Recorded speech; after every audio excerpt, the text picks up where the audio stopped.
It's January 25, 2024, at Holman Correctional Facility in Atmore, Alabama. A guard approaches cell 14 in the death house and finds Kenneth Eugene Smith sitting on his bed, hands folded in prayer. It's 6 a.m. Smith has 14 hours left to live. This is his second execution. But how do you kill a man who's already survived his own execution? Not every state in the U.S. allows or uses the death penalty. The ones that do have different execution protocols. But generally speaking, the timeline of events is similar, with slight differences in the details. These protocols can require months of preparation to ensure a seamless execution on the day of implementation. 14 hours from now, one of the most controversial executions in modern U.S. history will take place, leaving witnesses, experts, and the world asking, if the first execution failed, why did we try again? If the United Nations calls it torture, what does that make us? And how can a modern execution be so cruel that it takes 32 minutes for a man to die? November 17th, 2022. The same cell, the same man. Smith was relocated to the death house, strip-searched and strapped to the gurney at 10 p.m. for a lethal injection execution. His death warrant expired at midnight because it took 2 hours just to find a suitable vein. The execution team stabbed Smith with needles for over an hour, collapsing vein after vein. They attempted to insert a central line into his collarbone, a procedure so invasive it left him screaming. At 11:21 p.m., the warden called it off. Smith was unstrapped and returned to his cell, Alabama's third consecutive botched execution in recent years. Smith later described it as torture. "I was strapped down for 4 hours while they stuck me over and over. They didn't care." He developed PTSD from the experience, terrified it would happen again. But when Alabama issued a second death warrant 14 months later, they changed their method. This time, they would use nitrogen gas, a technique never attempted on any human in history. Smith would be the world's first. Unlike most states, where the last meal arrives the night before, Alabama serves it hours before execution to prevent a deadly complication. At 8 a.m., guards deliver Smith's request: T-bone steak, hash browns with cheese, scrambled eggs with A1 sauce, and toast. His usual Waffle House order.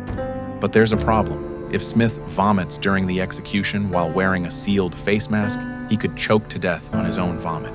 The nitrogen would become irrelevant. The meal must be fully digested by execution time. Smith has until 10 a.m. to finish. The clock is ticking differently this time. At 6 a.m., before the meal even arrives, Smith's family enters the visiting room. His wife, Deanna, wears the same shirt she wore during the 2022 attempt. White letters on black fabric, "Never alone." Reverend Jeff Hood, Smith's spiritual advisor, sits beside him. Hood is a death penalty abolitionist who has witnessed multiple executions, but nothing like what's coming. They pray together. Smith seems upbeat, even joking with his family. By 2:45 p.m., the veneer begins to crack. His mother, Linda, age 78, enters the room. She holds his hand through the glass partition. "You were my pride and joy," she tells him, tears streaming down her face. The visitation room fills with family members, sons, cousins, friends, forming a prayer circle despite the separation barriers. At 4:25 p.m., the warden announces 5 minutes remaining. Deanna presses her palm against the glass. Smith mirrors it from his side. Through the barrier, they sign, "I love you," in American Sign Language. The guards place handcuffs on Smith's wrists, the same ones used 14 months ago. Deanna watches him walk away. While Smith said goodbye to his family, the Supreme Court issued its final decision. By a 6-3 vote, Smith's appeal was denied. Justice Sonia Sotomayor wrote a scathing dissent, calling Smith Alabama's guinea pig and warning that the world is watching what happens next. The United Nations Human Rights Office issued an emergency statement 4 days earlier. UN experts declared that nitrogen gas execution could constitute torture or cruel, inhuman, or degrading treatment under international law. The European Union, Amnesty International, and the Vatican all condemned the execution. But Alabama Attorney General Steve Marshall promised the method would be the most painless and humane method of execution known to man. State officials assured everyone Smith would simply fall asleep. No one had ever tested it on a human to know for certain. Smith won't read the Supreme Court decision. He's already being moved to the execution chamber.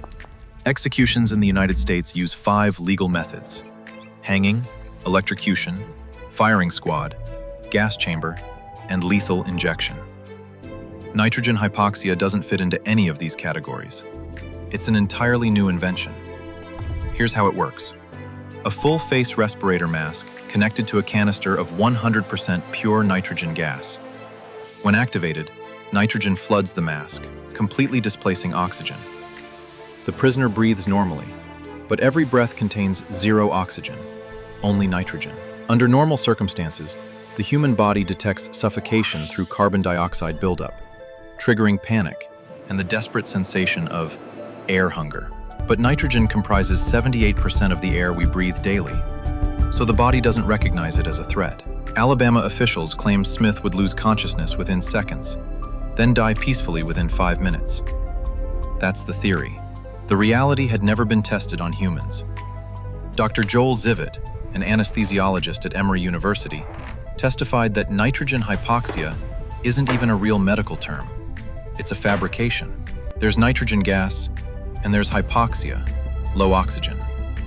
But nitrogen hypoxia is a made-up two-word expression designed to sound legitimate. Medical literature uses the accurate term, nitrogen asphyxiation, oxygen deprivation caused by nitrogen displacement. The only evidence came from animal studies. Researchers observed prolonged suffering, violent convulsions, and what appeared to be extreme distress in test subjects. But the greatest risk was mask leakage.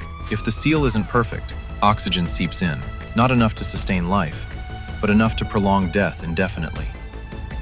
The prisoner would suffocate in slow motion, unable to breathe, but unable to die. In less than an hour, Smith was about to discover which version was true. 7 p.m. The witnesses arrive. 3 groups file into separate witness rooms at Holman Correctional Facility. Smith's family, including Deanna in her "Never Alone" shirt, sits in one room. The victim's family sits in another room. Between them, media witnesses and prison officials. Dim, salmon-colored lights light the witness room. A box of tissues sits on the windowsill. Through the window, a thick curtain conceals the execution chamber. For now, they see nothing. Behind the curtain, guards are strapping Smith to the gurney. 7:53 p.m. The curtain opens. The curtain slides open. Kenneth Eugene Smith lies on the gurney, arms extended in a crucifixion position, but there are no IV tubes. Instead, a full face mask covers him from forehead to chin, brand name obscured by black tape. The mask is enormous, bulky and industrial, like something from a chemical disaster scene. A thick hose connects it to a canister of nitrogen mounted on the wall. An electrocardiogram monitor beeps steadily, displaying Smith's elevated heart rate. On the opposite wall, the telephone. Smith turns his head and sees Deanna through the glass. Despite the mask covering half his face, despite the straps pinning his arms, he smiles, ear to ear. His fingers form the sign language gesture for "I love you" against the leather restraints. Deanna's "Never Alone" shirt reflects in the glass separating them. 7:55 p.m., last chance. Smith stares at the telephone on the wall. At any moment, the governor could call, granting a stay of execution, pausing this experiment, acknowledging the international condemnation. One phone call could stop this. The telephone is silent. The warden looks at his watch. He removes his glasses and gives a slight nod to the execution team. It's 7:57 p.m. The nitrogen begins flowing. 7:57 p.m. The execution. For the first 30 seconds, nothing visible happens. Smith breathes normally through the mask. The electrocardiogram continues its steady rhythm. Witnesses lean forward, unsure what they're supposed to see. Then Smith's body jerks violently. His entire frame thrashes against the restraints, back arching off the gurney. His head whips side to side. The movement isn't subtle, it's aggressive, primal. Witnesses in the victim's family gasp. Deanna begins sobbing. 7:59 p.m. Smith's body continues convulsing. Witnesses report seeing retching motions inside the mask, as if he's trying to vomit. The violent jerking doesn't stop. This is not unconsciousness. This is not peaceful. 8 p.m. 3 minutes of gas flow. Smith's body lifts against the restraints with each heaving breath. A correctional officer steps forward, leans over Smith, and looks directly into the mask, checking something. The officer returns to his position without speaking. Alabama officials claimed Smith would be unconscious within seconds.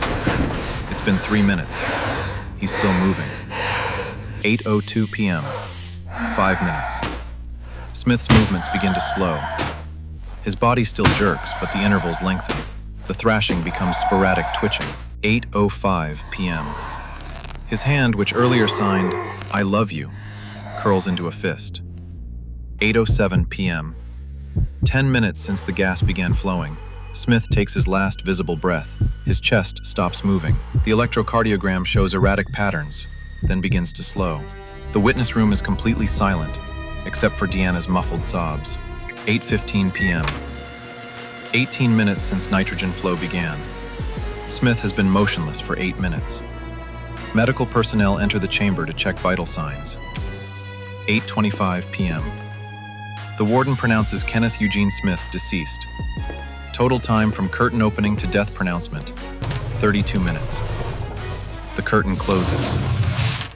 Alabama officials released a statement claiming Smith held his breath for approximately 4 minutes, causing the violent reaction witnesses observed. That's why it looked like torture. Smith made it worse for himself by resisting. The autopsy told a different story. Smith's blood was dark maroon instead of bright red, a sign of severe oxygen deprivation. His lungs contained significant fluid buildup. His trachea was filled with frothy fluid, consistent with pulmonary edema, meaning drowning in your own bodily fluids. Medical experts reviewing the autopsy concluded Smith experienced air hunger, the desperate panic of suffocation, exactly as UN experts warned. The thrashing wasn't resistance. It was an involuntary physiological response to asphyxiation.